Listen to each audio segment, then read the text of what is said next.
వెంటాడి తెచ్చుకున్నటువంటి తెలంగాణ ఈనగాసినాక నక్కల పాలైనట్టుగా ఇవాళ రేవంత్ రెడ్డి అండ్ కంపెనీ ఇవాళ కాంగ్రెస్ ప్రభుత్వ పెద్దలు చేస్తున్న దుర్మార్గానికి తెలంగాణ బలైపోతా ఉంది, తెలంగాణ విధ్వంసానికి గురవుతున్న విషయాన్ని కూడా తప్పనిసరిగా గుర్తు చేసుకోవాలని చెప్పి నేను మిత్రులందరికీ తెలియజేస్తా ఉన్నాను. రెండు కళ్ళ సిద్ధాంతం నాకు బాగా గుర్తు. తెలంగాణ ఉద్యమ కాలంలో చంద్రబాబు నాయుడు గారు అన్న మాటలు మీ అందరికీ గుర్తుంటుంది. నాకు ఈ కన్ను తెలంగాణ, ఈ కన్ను ఆంధ్ర అని చెప్పని రెండు కళ్ళ సిద్ధాంతం చెప్పిన విషయాన్ని మీ అందరికీ గుర్తే ఉంటుందని చెప్పని నేను అనుకుంటా ఉన్నాను. ఇవాళ చంద్రబాబు నాయుడు గారు శిష్యుడైనటువంటి రేవంత్ రెడ్డి గారు అదే రెండు కళ్ళ సిద్ధాంతాన్ని ఇవాళ కొనసాగిస్తా ఉన్నాడు. ఆయనకేమో తెలంగాణ ఆంధ్ర రెండు కళ్ళు అని చెప్పని బూటకపు నాటకాలు ఆడి తెలంగాణ రాకుండా ఎన్ని అడ్డుకోవాలా అన్ని ప్రయత్నాలు చేసినాడు. ఈయనేమో ఇవాళ ఒక కన్ను రాహుల్ గాంధీ, ఇంకో కన్ను నరేంద్ర మోడీ అని చెప్పని ఇద్దరిని కూడా ఇవాళ మేనేజ్ చేస్తూ, ఇవాళ మ్యానిపులేట్ చేస్తూ, ఇవాళ మొత్తానికి తన దోపిడీ సామ్రాజ్యాన్ని, నియంతృత్వ సామ్రాజ్యాన్ని ఇవాళ తెలంగాణలో కొనసాగిస్తూ శాశ్వతమైన ఒక విధ్వంసాన్ని తెలంగాణ కలిగిస్తున్న పరిస్థితిని కూడా తప్పనిసరిగా గుర్తు చేసుకోవాలని చెప్పని ఈ సందర్భంగా నేను తెలియజేస్తా ఉన్నాను. విత్సలవిడి దోపిడీ, అవినీతి, అణచివేత, అహంకారంతో ఇవాళ అధికారాన్ని కొనసాగిస్తూ రేవంత్ రెడ్డి గారు ఇవాళ ఒక దుర్మార్గమైన ఒక పాలన కొనసాగిస్తూ ఉండు. రాహుల్ గాంధీ గారు ఎన్ని రకాల కంప్లైంట్లు రాహుల్ గాంధీకి పోయినా ఆయన సపోర్ట్ చేయడు. నరేంద్ర మోడీ సాక్షాత్ అంటాడు, ఆర్ఆర్ ట్యాక్స్ అని చెప్పని నరేంద్ర మోడీ అంటాడు, కేసులు మాత్రం పెట్టాడు. కేటీఆర్ గారు లాంటి పెద్దలు సిబిఐకి, ఎన్ఫోర్స్మెంట్ డైరెక్టరేట్ కు కంప్లైంట్ చేసి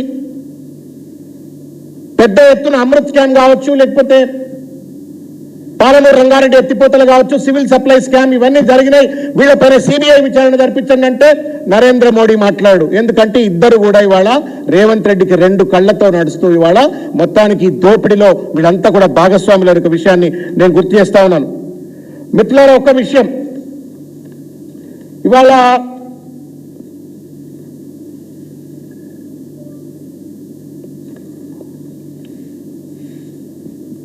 తెలంగాణ రాష్ట్రం ఏర్పడ్డ నాడు కేవలం ఎండిన భూములు, బక్కజిక్కిన రైతులు, ఉద్యోగాలు లేకుండా అల్లాడుతున్నటువంటి ఒక నిరుద్యోగులు, అతలాకుతలమైనటువంటి ఒక తెలంగాణ పరిస్థితి. ఆ రోజు కిరణ్ కుమార్ రెడ్డి తెలంగాణ రాకముందు ఏం చెప్పిండో మనందరికీ కూడా గుర్తే ఉంటుంది. కర్ర పట్టుకొని కరెంటు కష్టాలు ఉంటాయని చెప్పిన పరిస్థితి కూడా చూసినాం.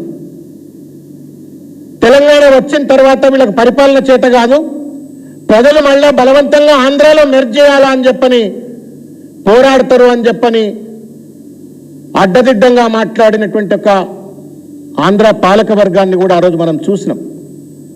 ఆ రోజు యూపీఏ ప్రభుత్వం దేశంలో ఉన్నటువంటి ఒక 300 జిల్లాలలో బ్యాక్వర్డ్ గ్రాంట్ రిలీఫ్ ఫండ్ అని చెప్పని, బ్యాక్వర్డ్ రిలీఫ్ గ్రాంట్ ఫండ్ అని చెప్పని, BRGF అని చెప్పని గ్రాంట్ చేస్తే దేశంలో 300 జిల్లాలు బ్యాక్వర్డ్ జిల్లాలుగా గుర్తిస్తే తెలంగాణలో 10 జిల్లాలు బ్యాక్వర్డ్ డిస్ట్రిక్ట్స్ గా గుర్తించినట్టు ఒక వైనాన్ని నేను గుర్తు చేస్తా ఉన్నాను. అంత దయనీయమైనటువంటి స్థితిలో తెలంగాణ రాష్ట్రం ఏర్పడ్డ నాడు మనకున్నటువంటి ఒక పరిస్థితి అనేటువంటిది ఈరోజు మనం గుర్తు చేసుకోవాలి. ఎట్లుండే తెలంగాణ, ఎట్లయింది తెలంగాణ అనేటువంటి అంశాన్ని చెప్పుకోవాలంటే మనం ఎట్లున్నామో తప్పనిసరిగా తెలియాలి. గతం తెలియకపోతే you never respect what you have today and you never envision what you want tomorrow. కాబట్టి దయచేసి నేను తెలంగాణ సమాజానికి నేను విజ్ఞప్తి చేస్తా ఉన్నాను. ఏ పరిస్థితుల్లో మనకు తెలంగాణ వచ్చింది, ఏ పరిస్థితుల్లో తెలంగాణ సాధించుకున్నాం, ఏ పరిస్థితుల్లో కేసీఆర్ గారి చేతిలో పెట్టినాం, ఎంత సమృద్ధిగా తెలంగాణను అభివృద్ధి చేసి కేసీఆర్ గారు ముఖ్యమంత్రి పదవి నుండి దిగిపోయినరు అనే విషయాన్ని కూడా తెలంగాణ సమాజం దయచేసి గుర్తుపెట్టుకోవాలని చెప్పి నేను కోరుతా ఉన్నాను. ఇవాళ ఆ రోజు తెలంగాణ వచ్చిన కొత్తలోనే తెలంగాణ ప్రజలెన్నుకున్న తెలంగాణ ప్రభుత్వాన్ని విచ్ఛిన్నం చేయాలని చెప్పని రేవంత్ రెడ్డి అండ్ కంపెనీ, చంద్రబాబు నాయుడు గారు వీళ్ళంతా చేసిన కుట్రలు మనం చూసినాం.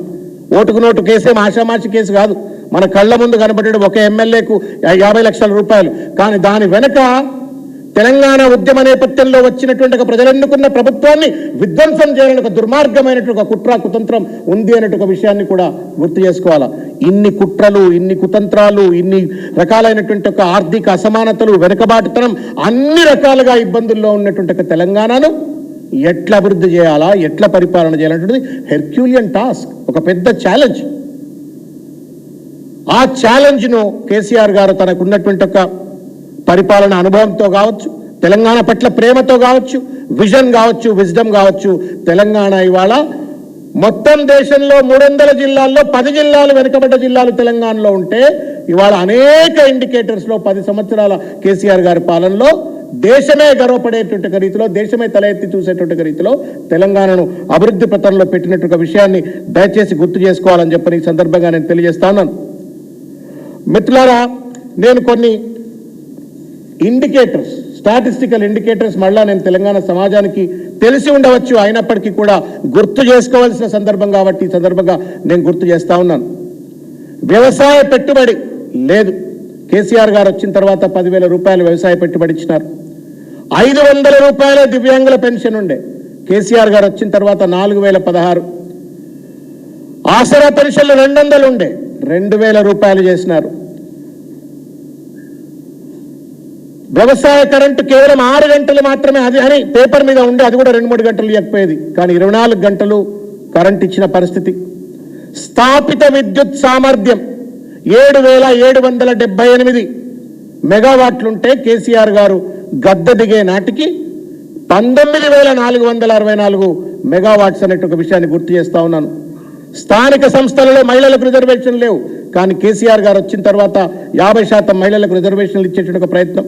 అర్చకులకు గౌరవ వేతనం ఇచ్చిన, అడవుల శాతాన్ని 24% పెంచిన, పంటల సాగు విస్తరణాన్ని 1,30,00,000 ఎకరాలు ఉంటే కేసీఆర్ గారు గద్దె దిగే నాటికి 2,68,00,000 ఎకరాలకు పెంచినట్టు పరిస్థితి. గ్రామ పంచాయతీలు కేవలం 7,855 ఉంటే 12,769 అడ్మినిస్ట్రేటివ్ రిఫార్మ్స్. మండలాలు కేవలం 459 ఉంటే 612 మండలాలు. 68 మున్సిపాలిటీలు మాత్రమే ఉంటే 142 మున్సిపాలిటీలు. పర్ క్యాపిటా ఇన్కమ్ అంటే మనం తలసరి ఆదాయం 1,15,000 రూపాయలు మాత్రమే పర్ క్యాపిటా ఇన్కమ్ తెలంగాణ రాష్ట్రం ఏర్పడ్డనాడు. కానీ కేసీఆర్ గారి యొక్క దార్శనికత వల్ల, పరిపాలన సమర్థత వల్ల ఆ యొక్క పర్ క్యాపిటా ఇన్కమ్ అనేటువంటిది 3,17,000 రూపాయలకు పెరిగింది. ప్రభుత్వ ఆసుపత్రుల్లో ప్రసవాలు, నేను కొన్ని ఇండికేటర్స్ మాత్రం మీ దృష్టికి తీసుకొచ్చే ప్రయత్నం చేస్తా ఉన్నా. గవర్నమెంట్ హాస్పిటల్కి పోవాలంటే ఎవరు పోయేటువంటి ఒక పరిస్థితులు కాదు. కేవలం 100 ప్రసూతులు అవుతే 30% మంది మాత్రమే గవర్నమెంట్ హాస్పిటల్కి పోయేది. కానీ కేసీఆర్ గారు ముఖ్యమంత్రి అయిన తర్వాత ప్రభుత్వ ఆసుపత్రుల పట్ల ఆయన చూపెట్టిన శ్రద్ధ వల్ల 76% పెరిగినట్టు పరిస్థితి.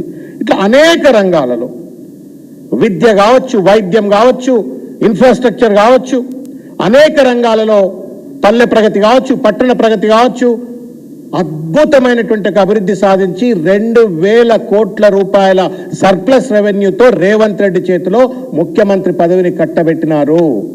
2023 డిసెంబర్ నాడు 16 నెలలు గడిచింది.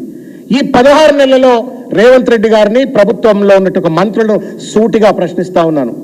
ఒక విప్లవాత్మకమైన అభివృద్ధి జరిపి తెలంగాణ రాష్ట్రాన్ని మీ చేతిలో పెడితే దుర్మార్గమైన విధ్వంసానికి వాళ్ళ పాల్పడతా ఉన్నారు కదా, న్యాయమా రేవంత్ రెడ్డి అని చెప్పని వాళ్ళ ఒక పక్కన మనం సంబరం చేసుకుంటూనే మన జీవితాలను ఛిద్రం చేస్తూ తెలంగాణ రాష్ట్రాన్ని దుర్మార్గంగా విధ్వంసం చేస్తున్నటువంటి రేవంత్ రెడ్డి ప్రభుత్వాన్ని, కాంగ్రెస్ ప్రభుత్వాన్ని తప్పనిసరిగా నిలదీయవలసిన అవసరం ఉంది అని చెప్పని తెలంగాణ ప్రజలకు, సమాజానికి నేను విజ్ఞప్తి చేస్తా ఉన్నాను.